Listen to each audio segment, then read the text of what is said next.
What's up, millennials? DeFi is booming lately. Aave went up 30% yesterday, but corrected a little bit afterwards. Today we're going to take a look at a few important metrics, a Dutch bank looking into Aave, and of course some technical analysis, so let's do it. Personally, I'm looking more and more into DeFi because it is becoming a larger portion of my portfolio, and I wasn't familiar with it just that much just yet. Now, I did come across this very important website that a lot of people seem to be using, which is defipulse.com. Here you can see the total amount of dollars locked into the protocols, the DeFi protocols. And by the way, if you're wondering what the total amount of locked value or the total value locked is, it is the amount of assets that are currently being staked in a specific protocol. So currently we can see $80.67 billion locked in value right now, and that has gone up significantly over the past months. If you go to this graph, for example, you can see that basically on the 1st of January we were around $15.8 billion total value locked, and right now $80.6 billion. So that is an increase of 5x within 5 months' time. That is pretty insane, of course. I was also checking out this video. I haven't watched it entirely just yet, but this is someone who works at a Dutch bank, which we're going to talk a little bit more about later on in this video. And according to this video, there was $10.7 billion locked in September 2020. So that basically means that the value, the total value locked, has gone up 8x within 8 months as well. So 8x in 8 months, 5x in 5 months. It's pretty insane. And it looks like even traditional banks are looking into the DeFi space right now. For example, this Netherlands-based ING bank, I am living in the Netherlands myself too, and the ING bank is definitely interested in this DeFi space. What they are trying to do is they want to analyze the risks, but also the opportunities of decentralized finance. And then they're going to see if they are going to be able to combine the best of the world, so traditional finance and decentralized finance, to come up with a beautiful centralized plus decentralized financial system. And some people from the ING bank, so the Dutch bank, which are two people who are very well known, very familiar with the blockchain space, they wrote a pretty serious paper about this whole space, about DeFi, but also Aave in particular. This is 22 pages long. I haven't gone through it just yet entirely, but it does talk about the risks and the opportunities of decentralized finance. And as I've mentioned, they're using Aave as a use case for DeFi applications, of course. So that is definitely something I'm going to look at in the next coming weeks. And the author of this article also asked the ING, the Dutch bank, why they actually chose Aave over other DeFi protocols. And they basically said, well, we know them. So it's very interesting. I'm not sure if that means that they are maybe colleagues in the finance sector, or if we're going to see a future collaboration between the ING bank and Aave. That is going to be very interesting to see in the future. Then actually, let's go back to defipulse.com to look at the top 3 of the DeFi right now. And all of these are in the lending space, as we can see. Maker is in number 1 position. They have $13.8 billion in total value locked.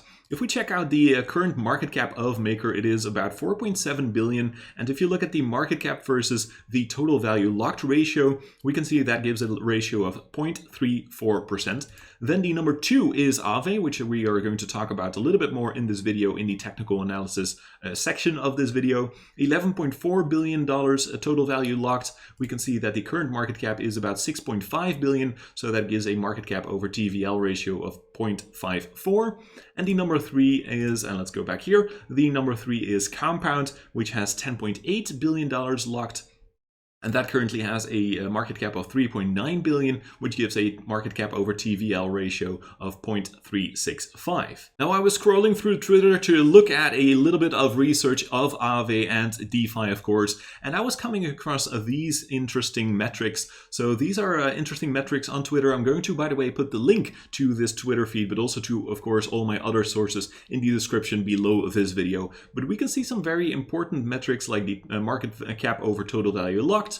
We can see those numbers, those ratios, but also some things like annual revenue over total value locked, these ratios. So that is very interesting to look at. I'm just going to put that link in the description so you can easily look at it and take your own time with that. I also came across a table, which is quite an interesting table over here, which is basically a summary of all of these metrics I've been showing you before. And that basically indicates, or yeah, this guy has actually given a equal rating to all of these metrics, to all of these protocols, and came up with like a evaluation method, if you will. And basically, according to all of these metrics and this table, it looks like SushiSwap is currently the most undervalued, but also a protocol, lending protocol like Compound is very undervalued right now. So for this technical analysis, we're going to take a look at Aave, which is in my current portfolio, and that is of course also the protocol that the ING Bank had been looking at. Now we're going to talk about a few different things, and we are on the daily time frame right now, so every candlestick, every vertical bar you see is 1 day of price action. Let's first very briefly talk a little bit about the support and resistance levels, because right now it looks like Aave is being held down because of this resistance level around $532. So that is definitely an important level for now. And at the same time, we are also being held up by this blue box over here, which is between $446 and $466 more or less. So that is definitely a very important support level. On the other hand, if we're going to close below this blue box, then I do think that the 55 EMA is going to hold up price action relatively well, because so far it has been used quite a lot as support. We can see a massive support over here. We can see some price action going on over here. It did dip below that 55 EMA briefly, but then quickly got back up. We can see it held up price action relatively well here too, and here it went below for a few days too, but then quickly went back up too. And now it looks like we are again bouncing off that 55 EMA. By the way, another interesting interplay is the interplay between the 55 and the 21 exponential moving average. So the 21 is the purple one here, and the 55 is this white line over here. And we can see that the 21 exponential moving average has never gone below the 55 EMA. So that's definitely a good sign. So far, it has been bouncing off that 55 EMA a few times. It got very close over here, but right at the last second, it actually was averted and it went back to the upside. So that definitely seems to me a very bullish sign so far. If we then take a look at a few indicators like the RSI, we can see that we could have seen a bullish reset going on. So basically meaning that the price action has been going sideways for a long period of time, actually all the way since February 2021, so for a few months already. And the RSI at the same time has come down quite significantly, and right now has also been consolidating. So that seems pretty good. And right now, yeah, it just seems to be flip-flopping around a little bit. It doesn't really have a very strong posture at this very moment in time. If we then take a look at the MACD, we also see that it also looks like we are flip-flopping around a little bit. We do have a fresh cross to the upside, so that usually is a good sign. But yeah, so far I don't really think this is overly bullish at this moment. And then let's also pull up a Fibonacci retracement to see if we have any important levels going on over there. So let's take it from the candlestick closure over here to the candlestick closure more or less over here, I would say, because I do think this is more or less the important support line. Yeah, you can make it a little bit different, of course. And if we take a look at these numbers at these levels, we can see that the 0.618, which usually is a very important level, falls within that blue box, which we have been drawn in before, of course. So that is definitely has been a very important level. It actually caught this top beautifully, and it caught this top pretty well as well. And then when we take a look at the extensions, we can see that the 1.72 level is more or less around $591 right now. The 1.414 is around $622 right now, and the 1.618, which often is a very important level too, is right now hovering around $665.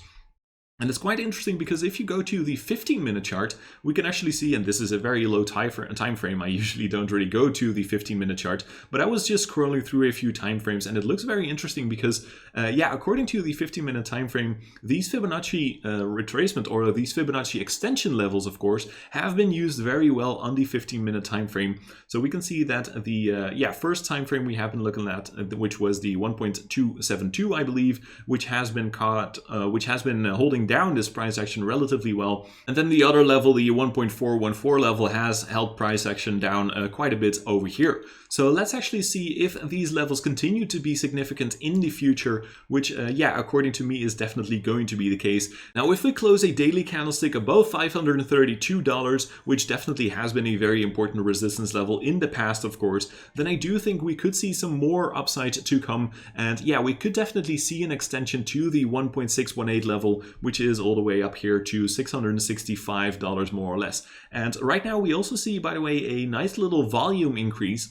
So right now here in the last couple of months, basically, we have been consolidating with regards to the volume, but right now we see a very big spike in volume. So that usually is a pretty good sign too, that we could see a potential breakout happening soon. And just a little side note here, because technical analysis doesn't work in 100% of the cases, of course, it is definitely a very useful tool to have in my opinion, but you should also be using other things like fundamental analysis, valuation analysis. So yeah, in my opinion, in this chart, I am leaning a little bit more towards the bullish side right now. I do think there's like a 65 to 70% likelihood or probability of upside in the next coming weeks, but also a 30 to 35% probability of downside in a couple of weeks. And by the way, if you also want to learn how to read charts like me in just a few hours time, please check out nisami.com/TA, because I recently launched a program about technical analysis for absolute beginners. So yes, we can definitely see that DeFi is booming right now. We can see that the total value locked is increasing rapidly over the last couple of months, and we can even see that the traditional banks are looking into protocols like Aave. Now, I'm very much looking forward to hearing from you as well. Which DeFi protocol are you most bullish about? Let me know in the comments. And with that being said, thank you very much for taking the time to watch this video, and I hope to see you in the next one.